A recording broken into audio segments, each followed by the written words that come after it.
All right, I will call our September meeting of Central Oklahoma Transportation and Parking Authority to order. I don't, Susan, we don't have a retirees. Yeah. I believe Howard Morris is with us. Do we have his presentation or anything? We might give Ravina just a few minutes, if we could, Howard. I believe she's a special gift is coming shortly. All right. Do we have any citizens to be heard? Okay. If you come forward and state your name and address, and I don't want to say make it brief, but we've got some retirees we have to present. So. Oh. Okay. All right. Good morning. I'm Michael Hinton, 1729 Northwest 3rd Street, Oklahoma City, 73106. And I am pleased, as always, to come here in your midst and to share some comments with you that I, as a strong supporter of the transit system and course of Embark, and I've been working with the citizens of Edmond, Oklahoma, who commute on the CityLink to Oklahoma City on a daily basis, Monday through Friday. And they have recruited me to maybe get a petition drive going with Edmond, Oklahoma, and Oklahoma City that maybe we work together getting transportation geared up, which the two systems can work together, Embark as well as CityLink. And with that, I have putting together some ideas with Mr. John Plevich, who's the general manager of the CityLink in Edmond, and he and I were working together, and I'll be emailing some innovative ideas to you folks. Mr. Rebaraj, if I got your name correctly, and that hopefully that we will get something going which will improve the CityLink as well as Embark. As Oklahoma City now, with this being an NBA city, is that we're in a new era. Oklahoma City is moving into a new era, and I'm excited and looking and have very hopeful spirit that public transit in this town will improve tremendously and will, be something exciting for the nighttime life of this community. Thank you very much. Thank you. Well, it is improving in the city, and the city council is certainly got it on their plate up front, and I'm excited for public transportation because it is coming into a new era. So thank you for your comments. Absolutely. Thank you. Mm-hmm. Okay, you want to do the...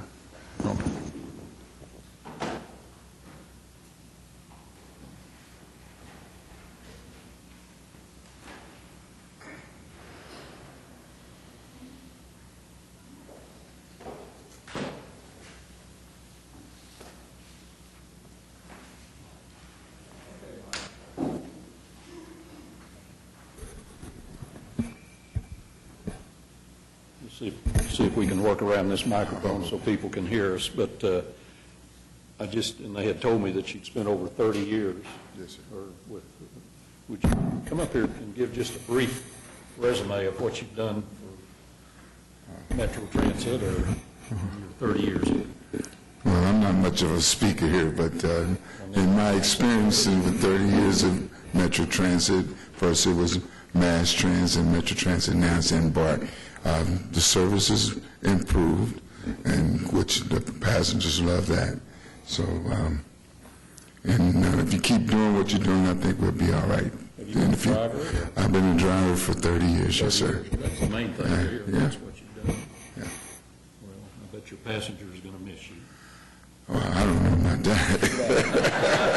I bet they are. I bet Yeah. they've, I bet you've acquired some pretty good friends through the years. Oh, yes, I have. And, well, have fun in your retirement, and we've got a little retirement resolution, whereas Howard Morris has faithfully supported and served Cotpa from April 1984 to July 2014, has given over 30 years of his time and energy to providing professional services to the citizens of Central Oklahoma. Whereas Cotpa expresses our deep appreciation and gratitude for your many years of service, and hope you enjoy your retirement. I will. Congratulations on a great career.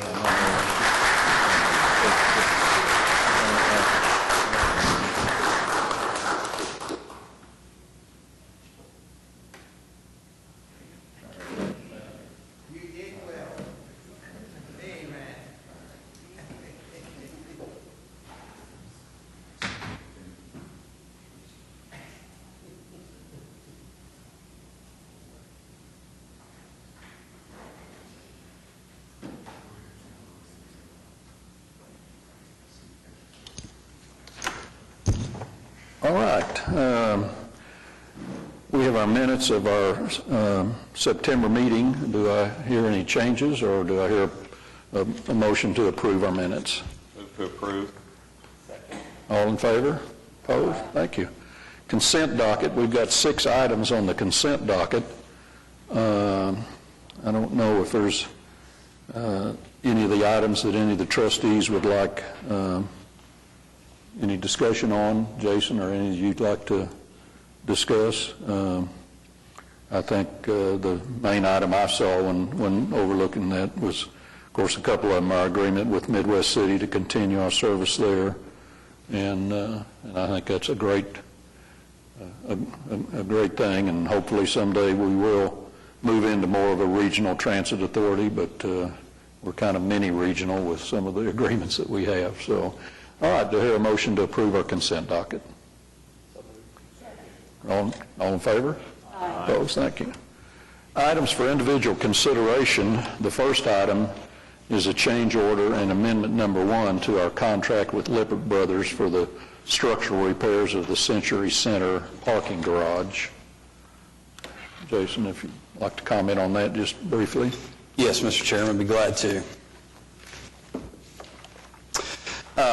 So yes, what you have here before you is the first change order and first amendment, again, to the contract with Lippert for the renovation that we're doing to the Century Center garage.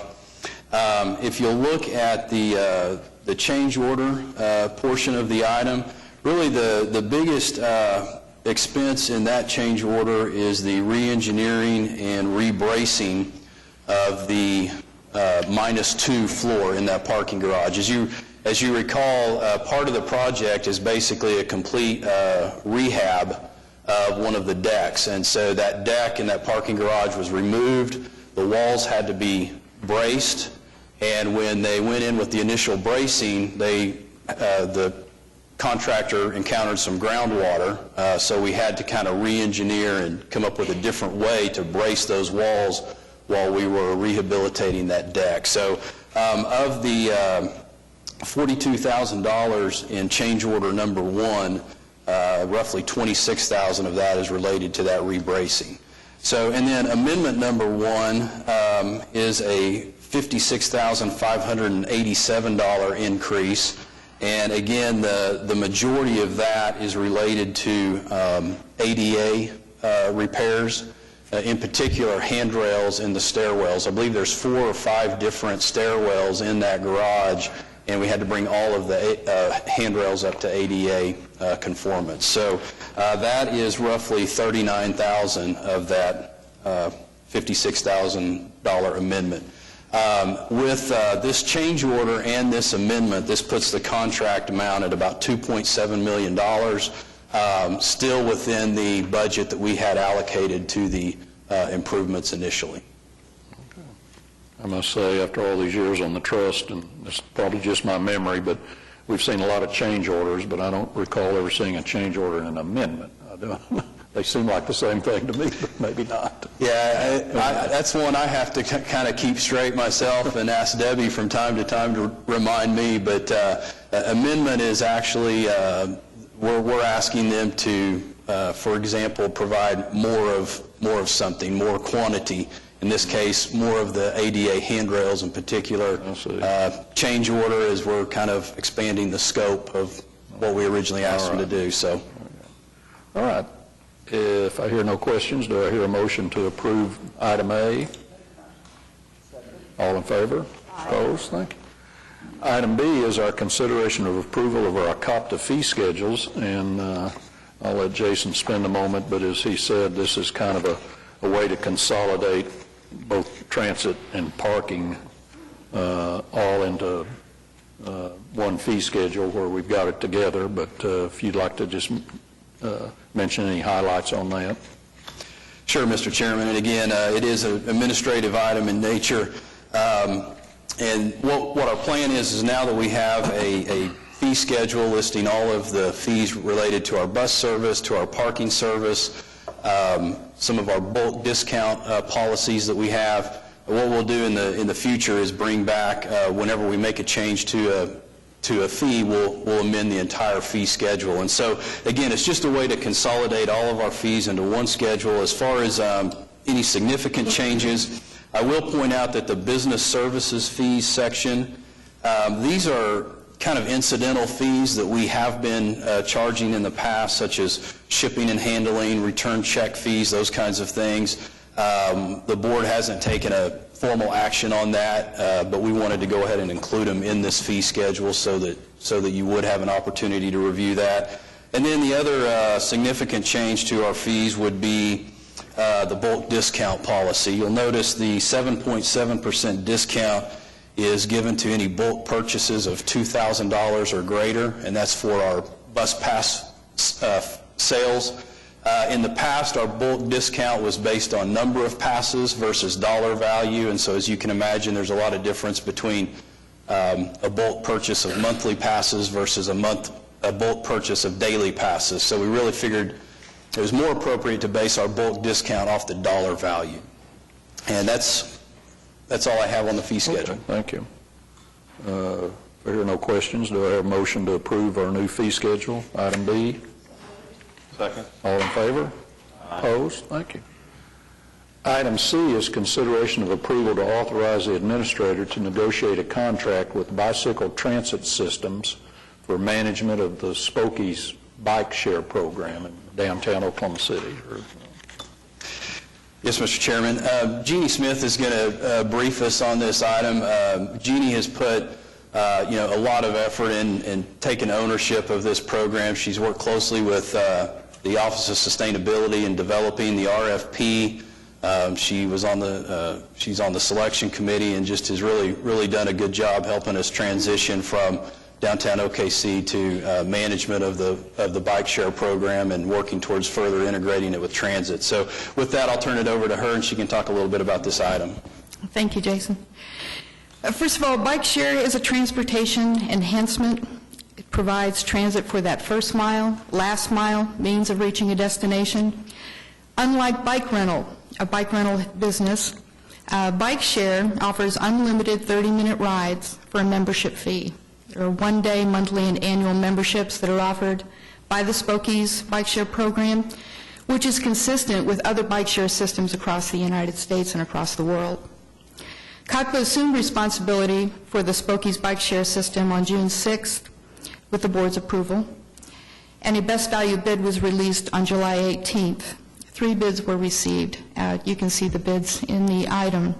Bicycle Transit Systems, the winning bidder, currently manages similar systems in Boston, Washington, D.C., Columbus, Ohio, Las Vegas, Birmingham, and more recently, Philadelphia. Allison Cohen, president of Bicycle Transit Systems, is the former president of Alta Bicycle Share, one of the very first bike share systems in the United States, which launched the large city bike system in New York City. September 7th and 8th, staff attended the North American Bike Share Association convention and was able to meet all 3 bidders. Upon review of the bids and observation of key personnel of each system, Staff selected Bicycle Transit Systems as the best qualified organization to manage Spokies. Their bid was the lowest cost proposal, and their staff is uniquely qualified. Staff has reviewed contracts with other municipalities and other systems, and is currently seeking the board's approval to negotiate a contract with Bicycle Transit Systems for the management of Oklahoma City's bike share program, Spokies. All right, thank you. Any questions?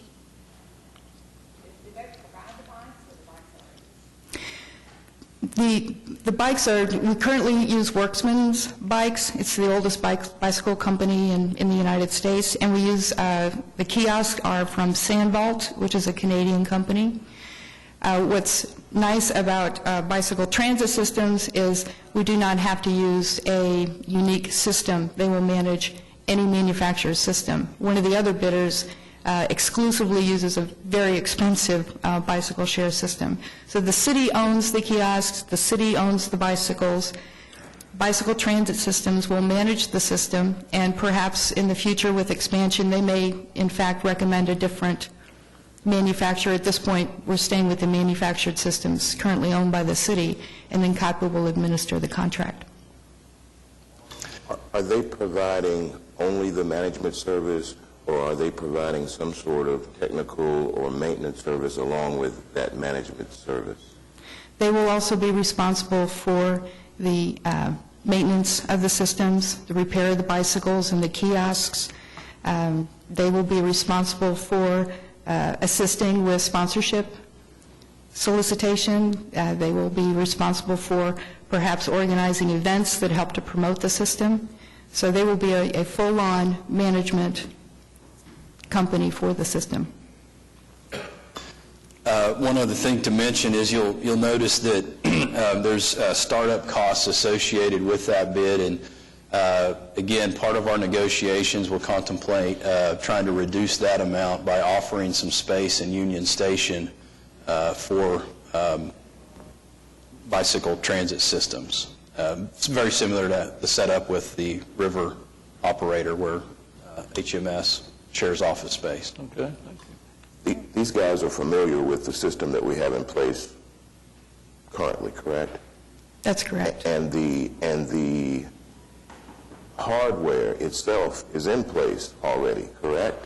That's correct, and they are familiar with Sandvault systems and Worksman's. And we're offering them space in an existing facility, correct? Yes, for the management offices, and we also have a bicycle repair shop that is currently in place at Union Station. But we're going to pay them $50,000 to start up what? That cost is going to be greatly reduced due to the fact that we already have a trailer in place. We're looking at purchasing a vehicle. They were estimating $12 per square foot for their 2 employees. That cost will go away. A lot of that $50,000 will reduce probably by better than half. All right. Anyone? Jeannie, thank you. All right, do I have a motion to approve item C? All in favor? Opposed? Thank you. Our last item on our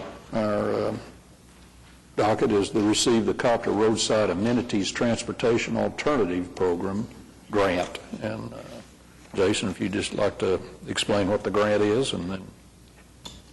Yes, Mr. Chairman. Really, this is an informational item. As you recall, we've applied for TAP grants at 2 different occasions, 3 different projects, and as you recall, the first round of project selection, our projects did not get approved.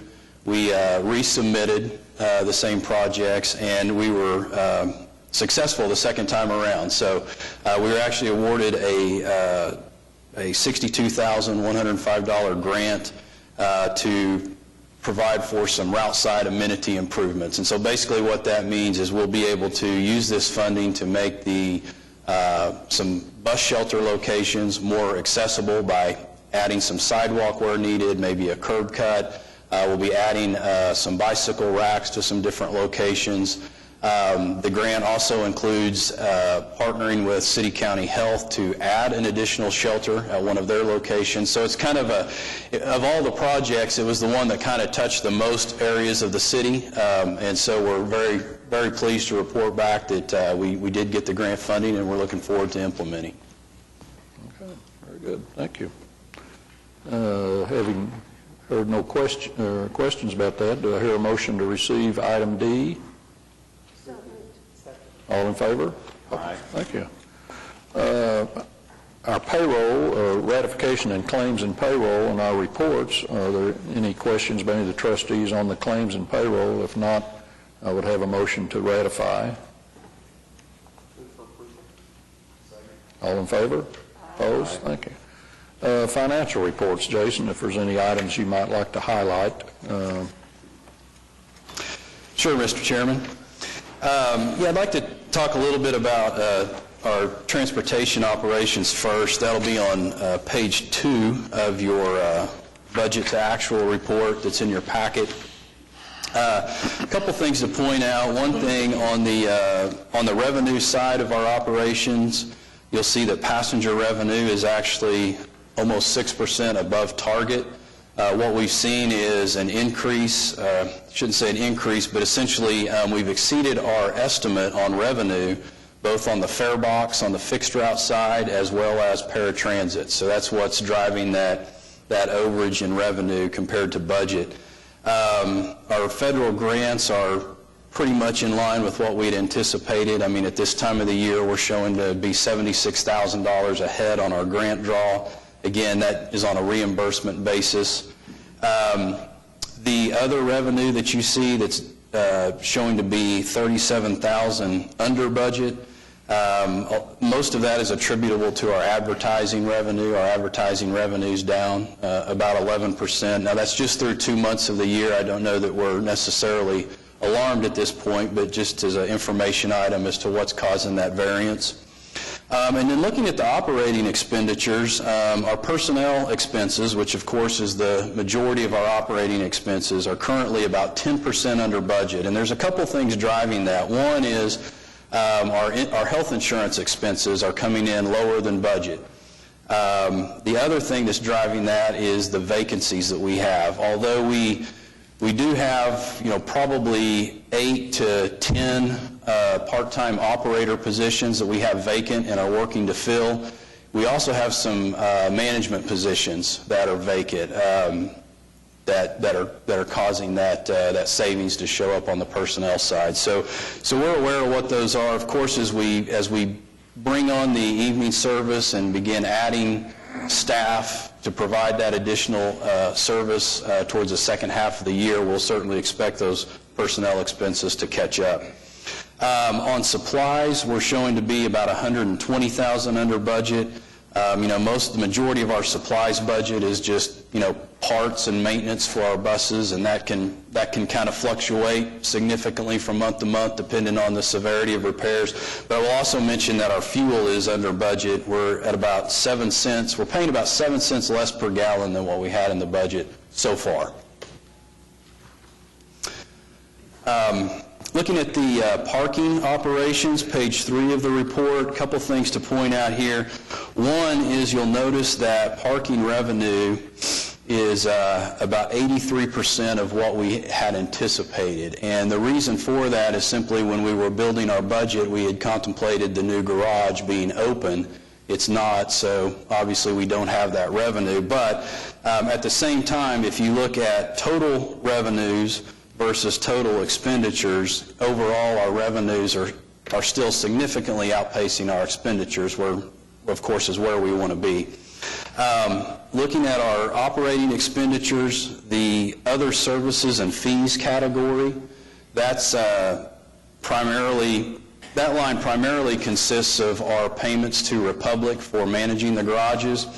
And you'll notice we show to be $177,000 over budget through 2 months of the fiscal year. And what I would say is we have not necessarily overspent that line. It's really more of a function of how we set up our budget. We project our budgeted expenditures versus our actual expenditures. And we project that budget off of history. And so last year, when we were building this budget, looking back at last year's expenses, there was actually a Republic invoice that was processed late, so it wasn't even included in those expenditures. So what you're going to see when we look at the September financials likely is, the budget and the expenditures will be much more in line. And then finishing up on the river, talk a little bit about river revenues first. They are over target, about $14,000 over target through 2 months of the fiscal year. Our expenditures, on the other hand, are about $6,500 over budget. The expenditures, the reason they're over budget has to do with fuel purchasing, and advertising has come in a little bit higher than what we had anticipated. But again, 2 months into the year, $6,500 over on the budget. I think that's something we can certainly manage, but again, just as an informational item. I'll be glad to answer any questions on the financial reports. Okay, any questions of any of the trustees? Come on, you need a question. You're our expert. No, okay. No. Okay. It's early. It's early, all right. All right, do I hear a motion to receive our financial reports? All in favor? Opposed? Thank you. Our program reports. First is our transit system report. Larry?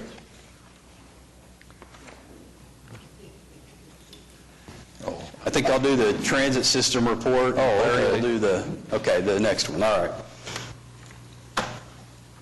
So just real quick, hit a few highlights from the transit system report. Wanted to begin by talking about our fixed route ridership. For August of 2014, we actually averaged 11,572 passenger trips per day on our Monday through Friday fixed route service. And for we know that 10,000 passenger trips was basically our average last year. So this is really a new record for us in terms of average daily passengers. So we're very pleased and very pleased with the results of our ridership in August. It actually represents about a 7% increase over August a year ago. And August a year ago was 10,800 passenger trips, a strong month even in its own right. So very pleased with that. I've got a chart I wanted to show you just quickly here, just to give you a sense of kind of what ridership has done on the fixed route service since we started the route enhancements. As you'll recall, we implemented the route enhancements back in April, and we're now about 5 months into the system changes. And when you think about the fact that we changed nearly every bus route, that means we changed nearly everybody's travel patterns to an extent too. They had to adjust with our schedules. And so going into this project, we were thinking if we could maintain our ridership during that transition period, that was successful. And we've been pleased that not only have we been able to maintain that ridership, but you can see, the red line there is calendar year 2014 versus the previous year. We've actually been able to exceed previous year ridership totals in each one of those months. So again, it's very early. We're only 5 months into these system enhancements. We know things can really sway ridership, weather in particular, but so far I think we're off to a good start. Looking at fixed route ridership on Saturday, we averaged about 5,400 passenger trips per day on our Saturday service. That's about a 2.5% increase over the previous year. And then just to touch base real quickly on our Downtown Discovery. Downtown Discovery is one of those services, it tends to fluctuate. We've seen where we've had several months where we've underperformed, and then just about the time we really start analyzing and determining why, it'll bounce back and we'll overperform for several months. And I think that's what we're looking at now. You see 2 consecutive months of Downtown Discovery ridership that's less than the previous year. In August in particular, we averaged 240 passenger trips on the Discovery, about a 24% decline, but again, I think a lot of that has to do with just events and activities that are occurring downtown. Our Saturday ridership on Discovery was actually up about 6%. So We'll continue to look at the Discovery service and report out monthly. Mr. Chairman, I do have a question about the Discovery service. Is it possible to survey some of our downtown businesses to determine what might help us increase ridership on that downtown Discovery route? We certainly could. In fact, one of the items that we approved today was our rider and non-rider survey. We might look at seeing if we could include a survey of businesses specific to downtown Discovery in that, as part of that. It seems like we've had quite an increase in the number of workers downtown, and so I'd be interested to know what might encourage them to improve the ridership on the Discovery. Okay. Yeah, we'll certainly look at that. Thank you. Jason, excuse me. Yes, sir. In regards to trying to increase our fixed service ridership, any consideration to maybe focusing on reaching out to the market out there that doesn't have to use the bus service, but in a sense chooses to do that, and talk in terms of savings both in the cost of commuting downtown as well as the cost of parking? I know it kind of works against our parking side, but I think it would perhaps boost the ridership in our fixed service transportation, and just try to develop a greater emphasis in our marketing campaign to generate, an interest, at least trying to use the bus for those who don't have to but choose to. We certainly will, and I think we'll be able to get some pretty good feedback, again, from that rider and non-rider. So we're going to be surveying people that actually don't use our system as part of that project, and asking some of those questions of what would make you try the bus service, or what's keeping you from trying the bus service. But you're absolutely right. I mean, that is essentially where we want to go to kind of get to that next level of people that haven't tried our service. How do we get them on the bus to see if they can make it work for their schedule? And I would suggest that you might consider concentrating on people who work downtown initially, because if it's just a straight commute from wherever they may live to downtown, that's a very easy process to go to. I wouldn't recommend trying to use the system when it includes transfers, especially starting out. But if you can just locate a place out in the suburbs to catch the bus, drive to that, then catch the bus on in, perhaps we could increase ridership that way. I would echo that, and again, amenities like Wi-Fi on board and the trip planner that we're implementing, both of those programs, and emphasizing those for our choice riders is a good way to promote that service. Plus the straighter routes and greater headways are going to help with that choice rider group. But even the connections to the medical center and the campus complex with those drivers, they have to connect, but still. All right. Well, maybe the survey will give us some really in-depth information that we can use then. All right. Long-range plan.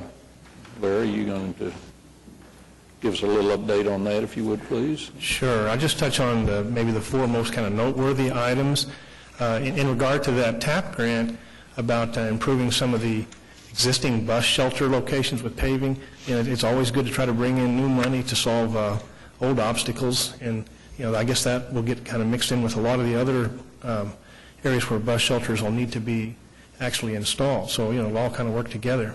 The item about streetcars that's in here is that recently City Council issued the RFP to purchase streetcars, and the actual bids, proposals for that are due in the middle of November. And what's really been issued is to be able to purchase 5 streetcars initially, but perhaps quite a few more than that, depending upon the needs. And so that was really a pretty substantial move made really about a month ago now that's worth mentioning. The other thing that, the third thing I'd like to mention is a little bit of credit to Jason. Jason actually appeared before two of the ACOG major bodies, the policy committee, which is mainly elected officials around the region. Did really a good presentation that was an overview of the services Embark provides and, basically information about the recent changes and some of the plans for the future. And, as an observer, it seemed like it was really well received, and those different elected officials had a number of good comments and It was Midwest City, and what was the other one? Oh, I'm sorry. Well, at ACOG, there's a policy committee that's basically composed of maybe the mayor or a city council person from really all the different suburbs in and around Oklahoma City. And, it was a pretty lengthy PowerPoint. I mean, probably 15 minutes or so, but it really gave them a good sense of what Embark is doing and about the rebranding. And, that's kind of a key step in trying to build good relations around the region. But you did make a presentation at Midwest City. Yes. City Council, you said. Yes, I spoke at the city council meeting when they approved the agreement, so. And the last thing, just in regards to partnerships, the fourth item, is that one of the groups that we've tried to work more closely with is the local Urban Land Institute chapter, and this is a group of mainly private sector businesses and folks involved in architecture, real estate investing, banking, and the like. And, the planning department pretty well seems to understand now the value of transit-oriented development, basically developing land in and around transit and walkability so that if transit's extended there, becomes more frequent, it all works together. Well, in November, I guess November 20th, 21st, that group will basically have a busload of people that goes to San Antonio to visit and learn about the best that's happening in San Antonio. And Cotpa is working with Via Transit to provide a good presentation, not just on the Via Transit services, but what they're doing in terms of their hub and transit-oriented development and bus rapid transit. And it looks like on the way back, that group will help them stop at what's really a good example of transit-oriented development. It's great to talk in theoretical terms about TOD and how great that can be, but to actually get 30 or 40 of our local leaders to actually see and touch it and talk to the people involved is a good step. So that's that. All right, Larry, thank you. A lot of things going on. That's very good. All right. Our parking system. Good morning. As you can see in your report, our occupancy still remains steady.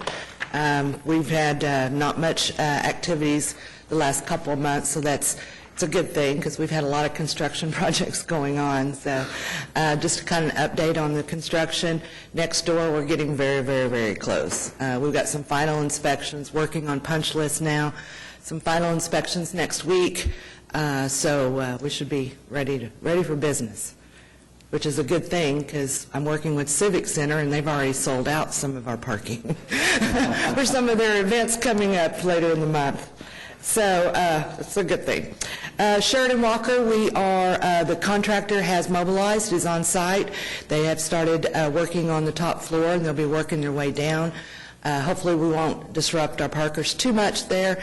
They'll be, just cornering off areas and working in small areas at a time. Have we had some elevator issues in Sheridan Walker? Yes, and we have Otis's out there today on that.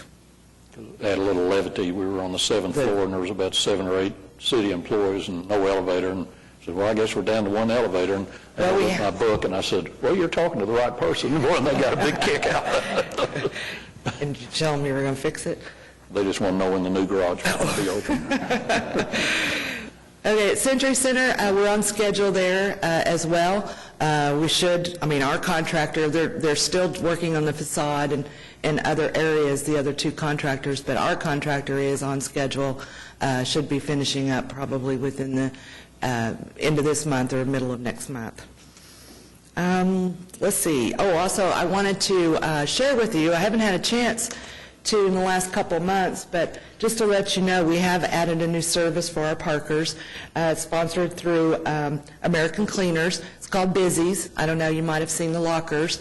It's a dry cleaning service, laundry and dry cleaning. We have them at all the garages now, and individuals just put their laundry in, and then that way they're text a code when they're ready, and then they go get them out. And so it saves you a trip. You don't have to go to make another stop. And so far, the reaction's been really good. I'm looking at maybe putting them in the new garage as well when we get that opened up. So anyway, just thought I'd let you know. If you see the little lockers, that's what it is. Also, we're gearing up for the Thunder season, of course, working with them in getting their season ticket patrons situated and where they're going to park. We're also working with the new blue team, which is the former 66ers. So we're working with them on some of their season tickets along with the Barons as well. So we've got a lot of events coming up the next couple of months, and so we'll be gearing up for that. Century Center, update on when it'll be open, or? Well, the other contractors won't. I think they're looking at the first of the year, January. Before we get our parkers back in there? We might be able to get them in earlier, but with all the construction still going on, I think it might be safe to kind of wait and make sure, that they're finished with some of the outside work before we start putting parkers in. Just kind of watching that. How's it going? I mean, we're having to relocate the parkers for this period of time, is it? Very well. All the parkers I've talked to are very pleased with the shuttle service, and Republic's have done an excellent job. So. Well, good. All right. May I ask a question about the Sheridan Walker garage? Once the new garage is open, what do we expect the, say, occupancy of that garage to be? Any idea? It won't change much. I mean, because with the new garage, there's very few, not very many city employees that will be utilizing the new garage. So it will still be a major city employee garage as well as visitors. Okay. Well, for example, like on special events, say at a Thunder game, how much is that particular garage utilized? Is it? Not much. The only time we have, any events is like during the Arts Festival or anything that's a little bit closer on this side of town. Well, really, it's not that far to walk from there to the Chesapeake Arena.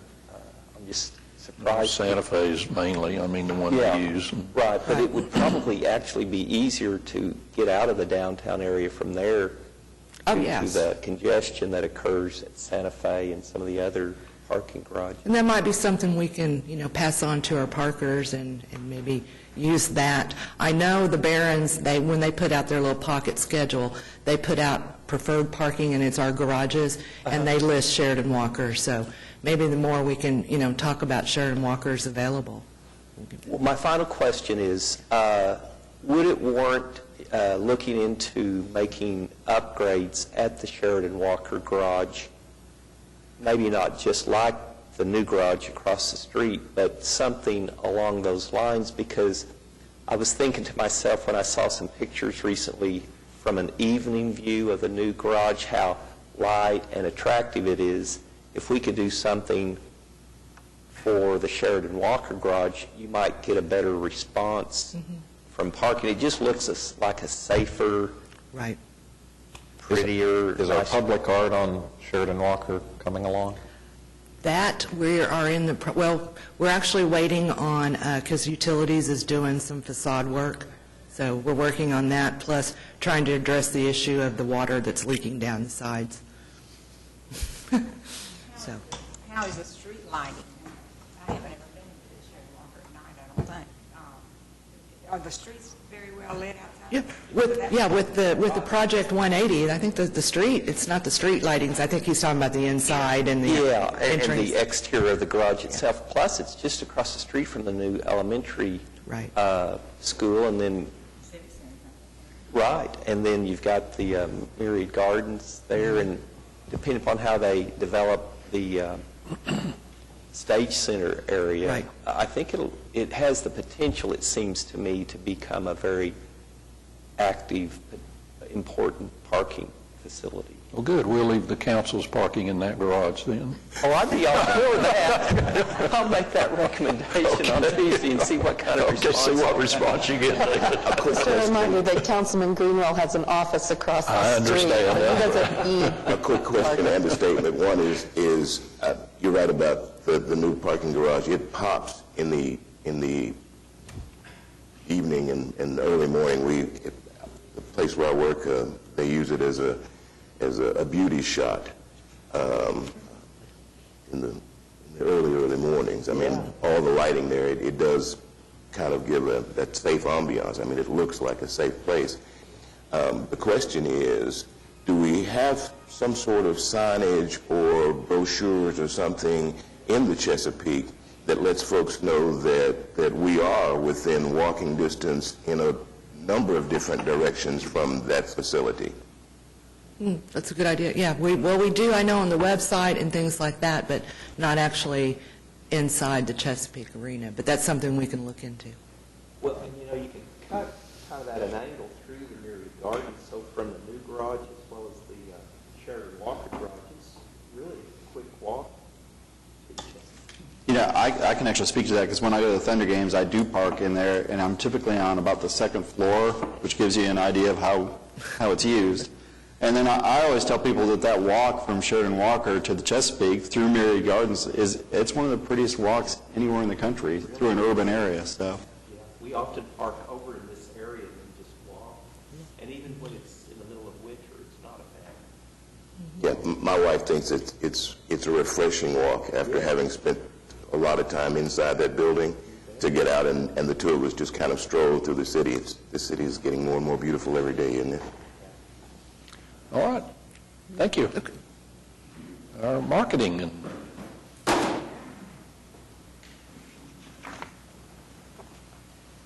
Good morning. morning. I just wanted to, I'm sure Susan reached out to each of you or to let you know, but we do have the grand opening scheduled for the garage on October 28th at 1:30. That's a Tuesday. And 1:30. So that would be towards the end of the month there, the last week of October. So that's something that we've partnered with Debbie and her staff on, and we're working to identify our speakers and just the opening ceremonies that we'd have for it. We have received media interest. We've got a lot of attention just from last night with a great picture that a city employee took, Zach Nash, of the garage in the evening. I'd be happy to share that with you if you haven't seen it. It's a beautiful picture of the garage lit. And I think it just speaks to the things that you were just mentioning about its appearance and also the lighting that's included. Another item that we are very excited about is just our health fair that's coming up. It's this time of year. It's also that last week of October. We have some new partners, and we are very excited to be able to offer these services to our riders, but it also serves as an access for those who maybe live or work in the downtown area and who may have limited access to health services. We have all of those stationed there at the Transit Center, and that'll be October 30th from 7 a.m. to 1 p.m. And we usually have about 300 to 400 like flu vaccinations take place. We have dental screenings. We actually will have the Mobile Smiles unit there that will also make formal recommendations, which is needed to be able, for some folks who have low income status and can utilize dental work at hospitals or other places like that, and they serve as a referral unit. So they're very busy and they travel all over the state, so it's we're very fortunate to be able to get on their schedule and have them at our event. Another item that we're very tied up in right now is adding the route information signs that'll go on all of our stops. There's about 1,350 or 1,350 stops is what we've identified.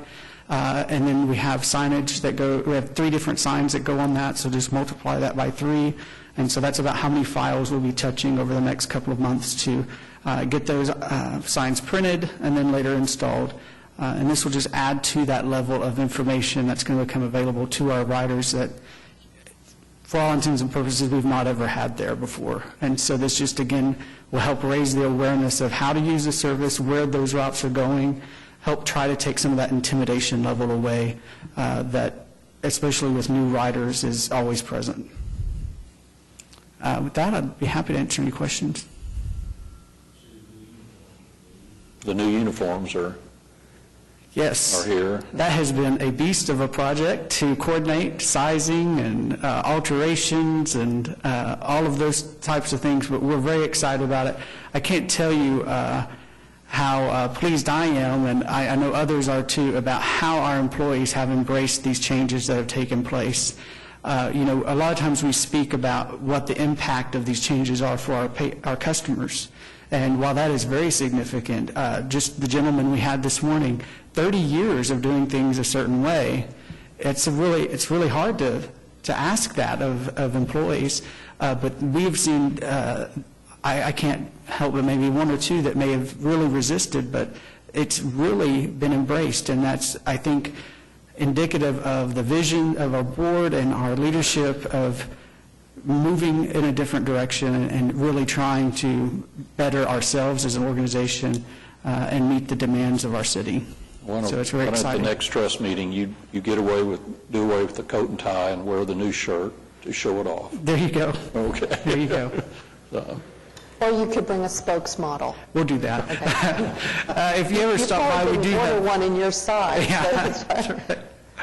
We placed mannequins. We did purchase some mannequins to place, and that serves two purposes. One, it's to help remind the operators of here's what the uniform looks like as a system together, and then also it's a great way to tell our story about the different ways we can look and why it's important that your dress and your manner of a presentation matters to the public.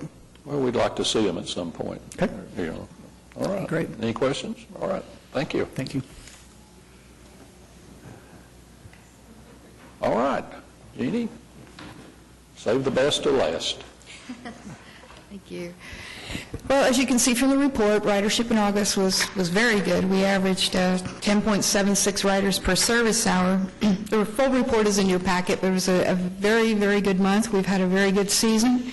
We attribute this mostly, to the locks and dams being in full operation and no failures. That being said, at 1 a.m. yesterday morning, a crest gate at the May Dam collapsed and the May Basin was completely drained. For this reason, service has been suspended to Meridian. It will more than likely be suspended for the balance of the year since we tend to drop that landing late in the year anyway as ridership declines. It's fortunate it happened this late in the season rather than during peak season, but it's still unfortunate. And Public Works was just about to get ready to install some new struts at that dam and maintain the gate system. If it had been a week earlier, that it probably would not have happened, but these things can't be predicted. And on Wednesday, October 1st, Oklahoma River Cruises hosted the River Stakeholders Group. This is a group that keeps track of development along the river, keeps track about interest in the river, and the presentation by Blair Humphreys on the New Wheeler District was very informative. This New Wheeler District will be at the downtown Air Park area, and staff is always encouraged by development along our river transit route as it encourages ridership and gives us a possible destination for possibly some future plans for a new landing.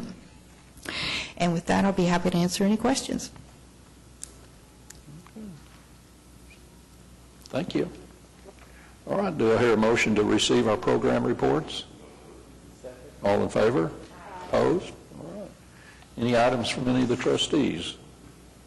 I think Jason maybe's got a brief comment. He said he did. He was trained well by Rick, so that was... Not much this morning, Mr. Chairman, so we will certainly make sure we get a look at the new uniforms during the next board meeting. Mr. Chairman, one question. Jason, can you talk a little bit about the, Embark's going to receive an award later this month? Sure, absolutely. Staff will be attending the APTA Expo, our National Association's convention, beginning October the 11th. And yes, during part of that event, there's an award ceremony, and I believe we were nominated, awarded actually a first place prize for one of the ads we did, one of the Embark ads that we've shown at the trust meeting before, the Forward Together TV promotion. And then we're nominated for the grand prize, so we'll see how that turns out. So, yeah, and appreciate all the efforts of the marketing staff and the folks we work with to make that happen. So, looking forward to seeing that one. Nothing else? Suppose we're adjourned. Thank you.